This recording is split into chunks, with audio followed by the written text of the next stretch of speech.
Obu maka gini osogo n'ife a na-eme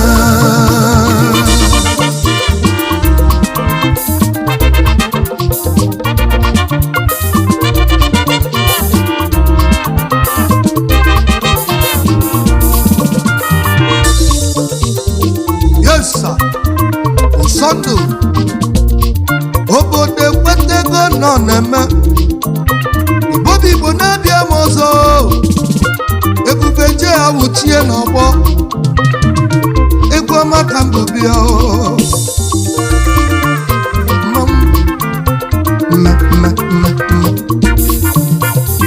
ịma na-enwe obodo enwe obodo kwụsị efefe jide ebube kedu ifefe a ga-emenụ obodo a na-ebuwe ebulu ụgbọgụrụ mba na mmadụ bụ n'ọfịa zụrụ ọwụ eziokwu na mmadụ ka eji mara obodo nwanne obodo ekwetego nọ na-eme onye bute ike n'ụwa obodo amala ya akụluo nọ amala onye kpali ya a na-enwe obodo enwe a na-enwe obodo enwe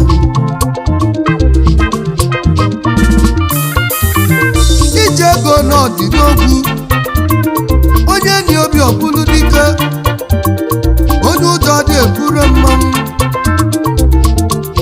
ịgba obodo ekwetego nọ na-eme obodo ekwetego nọ na-eme onye bute ike obodo achọbụ ya inyebela obodo ka obodo amali ego oyibo o nwere ndị ji access power ndị na-enyela obodo aka ndị bụ baba nkụ ndị nwere obi eji eme ọgọ ha so n'ife a na-eme obi kubana ọgbata ozu ọrụ imoni Joey Zaza Joey Cool Instigator Ebube Chukwuzo n'Umoji Mala Chiko Ochina Nata Adazie Moyalu Scientific Achief Innocent Ofoka Dr. Vicky Dakoye Igbe Millionaire Dr. Chimobi Anyanso Ofuji ane moflodi onye nku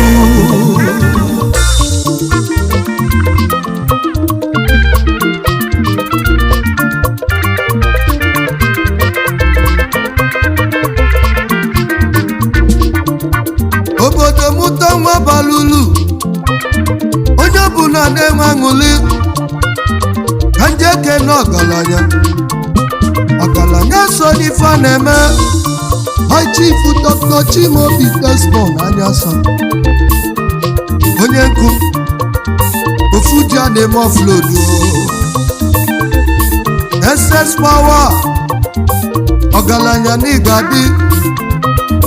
ebube uche na-ekene yi onye nwere yi n'owelife Chairman CEO Cades Group Philanthropist Ibu President General Umuapa Connect is on the board of trustees Ebiri Connect Philanthropist in Ekenemi Umogo Nonu Mekenei. You are the founder Ahomanya So Education Foundation Ebine Mogo Mepuru Mobenye Nigadi Ofuji ndị Igbo Gabaniru no chichi gabagaka His Excellency Nidumma Ofuji onye ego Ofuji ndị Igbo onye ego Gabaniru Chukwu Inazu Dr. Chimobi Desmond Ayaso onye ego Nigadi Abia State Inazu Deputy Governor Gabaniru Nigachi anyị Ambuli gbajebe Amsterdam Anjeke na osimiri ndị Igbo Osimiri ndị Igbo na Amsterdam Odogwu Nigadi High Chief Stanley Ukegbu L.U. Agụ onye nnekwu ego na Amsterdam bili Chairman CEO Unique Consolidated Limited Oshimiri Mmọnwụ Executive Director U&K Unique Holland Margarine all over Nigeria President People's Club of Nigeria International Amsterdam Branch Oshimiri Ebube Nekenei Ibu Chairman Emeritus and Founder World Bende Association Netherlands Oshimiri Nigadi Vice President Igbo Union Netherlands Oshimiri Ebube Nekenei Oshimiri ego na Amsterdam Oshimiri adị atata o ndị Igbo Oshimiri ego ndị Igbo Oshimiri ndị Igbo na Amsterdam onye nkuni gadi Kenezelu bụ lọlọ yi lọlọ Cynthia Eroagu Princess Nigadi Princess from Edo Kingdom Chairman CEO Caregiver Joyful Celebration Amsterdam Event Planner Mani kibe ya biko lechaba Meka nnebi ya Ebube nekene ili sobili Oshimilego, Oshimilego, Oshimilego, Oshimilego ndị Igbo na Amsterdam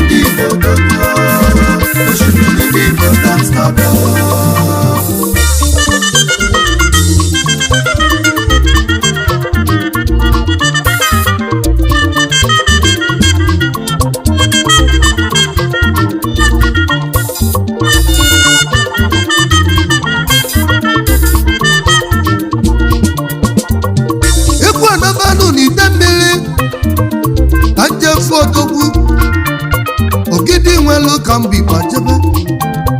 Ogidi mụlụ mụfenye na mụnni Ogidi n'ọdị na Anambra N'ide mmiri North Anjezi ezutezie n'ọgaranya His Royal Majesty Igwe CIC n'Europe High Chief Castro Ikechukwu Nwangwu Odogwu Ụgbọala n'ide mmiri Oke osisi n'ọnụ Mekenei Anụ a na-achọ n'ama ọkwa Ọbata obiela n'Ogidi Ụgbọala n'ide mmiri Onye ọcha Chairman CEO International Limited odogwu ọnụ m ekene yi mmanwụ ọnụ m ekene yi igwe eze ndị Igbo n'Ọland odogwu eze nkotoko yi Lọndụ bụchi na Amerịka ọma niile etilọra na Germany odogwu nwanne otu na wozu igwe ekene yi ịgba na-etili Ugwumba odogwu ịgba na-etili Ugwumba ndị Igbo High Chief Dr. Paul Anyaso Ugwumba odogwu Ugwumba obodo ekwetego Igbo ekwetego Igbo bụ Igbo ekwetego nọ na-eme Ugwumba na-ekene m Igbo President Ebiri Connect n'Igbere Ugwumba Onyenko Dr. Nonu Mekeneyi Ugwumba odogwu Ugwumba Nonu Mekeneyi Ugwumba obodo ekwelugo obodo ekwelugo nọ ebunye m Igbo jebe Abuja Nkezi Ekeneze Senior Advocate of Nigeria ya bụzi SAN kedu onye na-ekwunu High Chief Ugodi Uche ọkpara ọha n'Onu m ekeneyi ọkpara ọha wenọbende ọkpara ọha wenọfibere ọgaranya n'iso n'ife a na-eme obodo ekwetego taa na ọnụ na-ekwulu onye a na-emegbu Ebube Ekeneyi n'Igadi gị bụzi Chairman Emeritus and Member Board of Trustees Ebiri Connect odogwu n'Onu m ekeneyi obodo ekwetego ọrụ obodo ekwetego High Chief Ugodi Uche n'oso n'ife na-eme obodo ekwetego ọgbara ọha wenọbibere ọgbara ọha wenọbende taa odogwu Igbo meke n'Igbo bụ Igbo Augustine Chukwu Nwanizobili Igbo bụ Igbo onye amụma n'Onu m ekeneyi mmanwụ ọzịkwaligota mkpu afọ ife agụ Igbo bụ Igbo onye mgbọsị izizi onye okodu ife ọbụla ị nọ n'ime ya na-enwe isi ya onye amụma Ebube na-ekeneyi ọ bụrụ ka nwoke ra na-ede n'ife omenwu ka nke aligota mkpu afọ ife agụ Ebube na-ekeneyi onye isi afọ ife agụ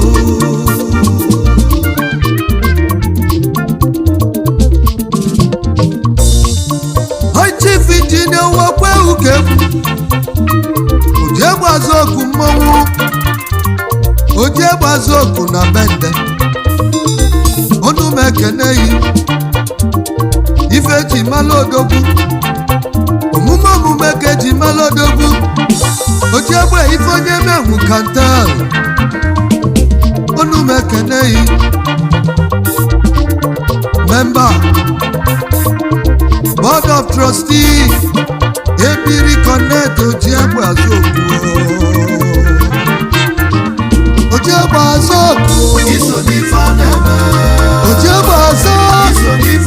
odogwu n'iso n'ife na-eme Ebube na-ekeneyi na mmadụ ka eji aba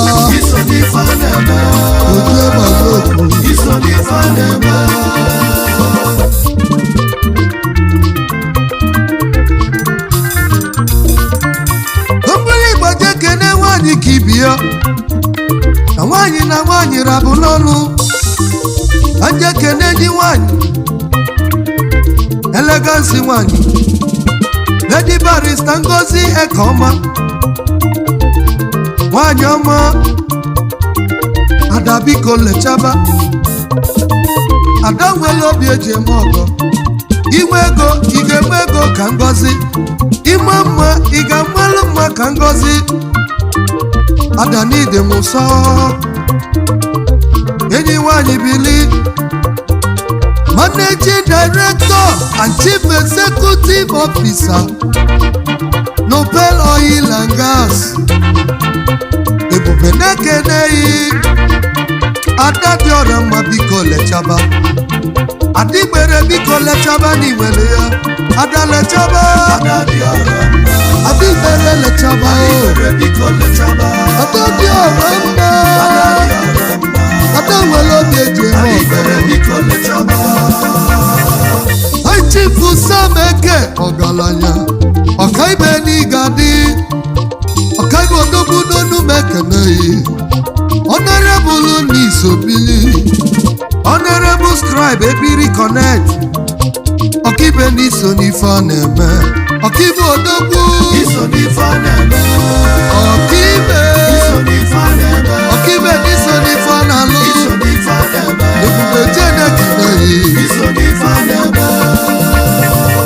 ekesi ekene ọgaranya ọgaranya so n'ife a na-eme obodo ekwetego obodo ekwelugo Chief Ogbonna ya Izuka Ọchịgbudu onye ego Ọchịgbudu ndụ n'Igadi onye nwere ife Ebube na-ekeneghị mmanwụ Ọchịgbudu one of Igbere ọgaranya so n'ife a na-eme Ọchịgbudu bụ omeọgọ obodo ekwelugo Ọchịgbudu onye ego Ọchịgbudu onye ego Ebube Jenekeneghị n'Igadi Ọchịgbudu ndụ n'Isobili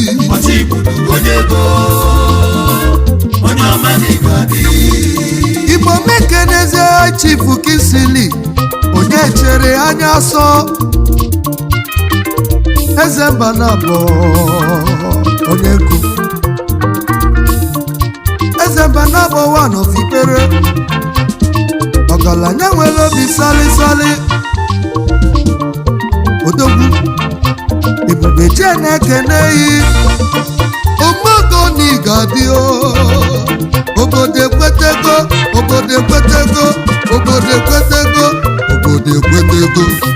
obodo ekwetego nọ na-eme eze mba na-abụ n'Igadi eze mba na-abụ abịa eze mba na-abụ n'Igbere onye nnukwu ego na-Ebube na-ekeneghị eze mba na-abụ n'Igbere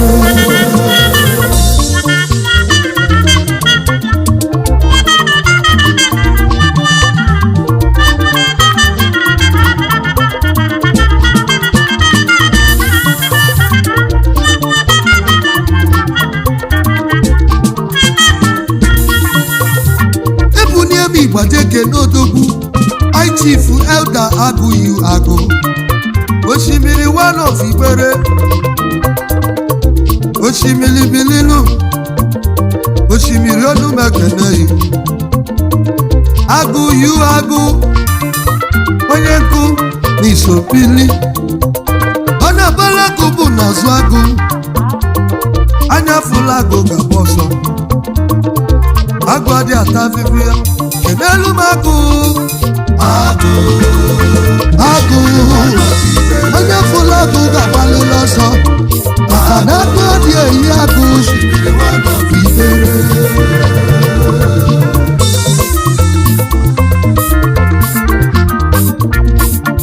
ezi maka Chief iru egwu yu agụ akụatu egwu nwanọ ndị Igbo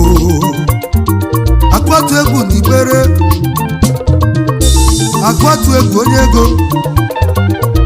Ebube na-ekeneghị ụmụọgọ n'ọnụ m ekeneghị o mepụlụ m ogbenye n'isobili akụ atụ egwu Chairman and Chief Executive AIC West Africa onye nkụ Ebube na-ekeneghị n'Igadi Chairman CEO Ranage Hotel Limited akụ atụ egwu Ranage Hotel dị na Allen Avenue na Lagos akụ atụ egwu n'Idi Muso akụ atụ egwu n'Igadi akụ atụ egwu onye ego n'Igadi akụ atụ egwu onye ego onye nnekwu ego akụ ọdị atụ egwu Ebube na-ekeneghị Omogo onye ego n'Igadi Pascado na-ekene mi Pascali Ndubisi Chukwuma odogwu na-epepe n'Igadi o Pikin onye ego odogwu na-epepe ife onye menwu kantel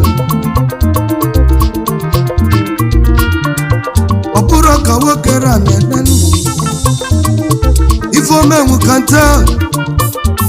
odogwu na-epepe onye nnekwu ego n'ụmụ ojii ka isi bịa unu m ekele ya odogwu na-epepe odogwu onye ụmụ ojii bụ n'ugbo oke obidalụ nwanne ozu na ozu arụ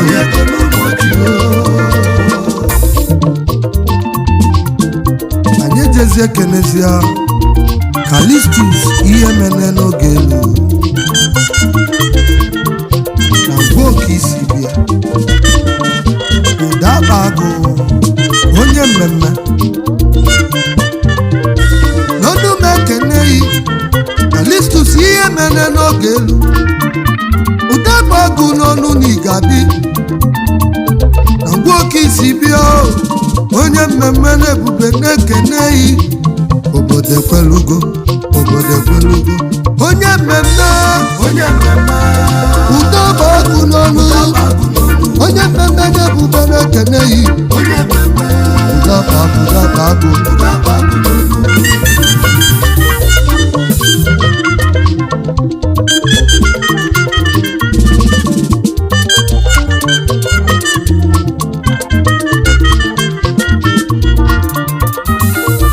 Igbo na-etile odogwu Igbo na-etile ọgaranya Igbo na-etile odogwu Igbo mụ na-etile ọgaranya High Chief ihe ka Michael Kalu gburugburu one of Igwere ọgaranya Chidigba Chidebili isozi n'ife a na-eme gburugburu n'iso n'ife a na-eme obodo ekwelugo gburugburu ịbụ PRO Ebiri Connect gburugburu n'ọnụ m ekeneghị ọgaranya bịa ọgaranya odogwu Chairman CEO Senate Integrated Service Limited Senate Communications the Communication Master gburugburu Ebube na-ekeneghị ọgaranya bịa gburugburu abịago onye ego onye nnekwu ego nọ n'Ibere gburugburu ọbende Ebube na-ekeneghị n'Igadi gburugburu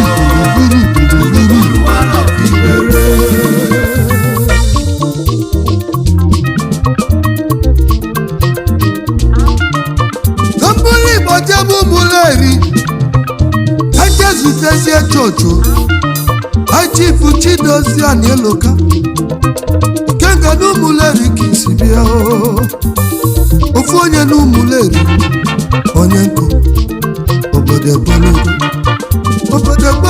nọ na-eme